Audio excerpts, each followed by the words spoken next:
Hi guys! Kumusta po kayo?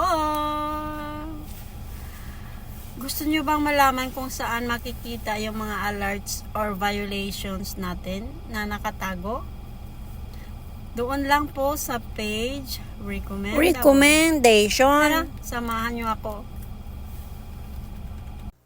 Ayan, punta lang po tayo sa ating profile.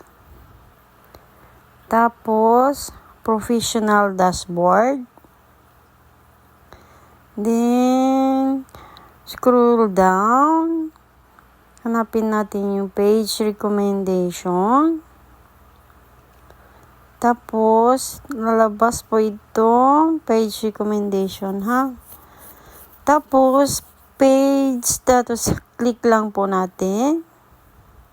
Then, sa akin kasi, walang violation, kaya naka-green yan.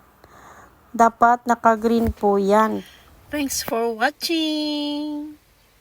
Paki-share na lang din po para malaman din ng iba. Salamat. Bye-bye.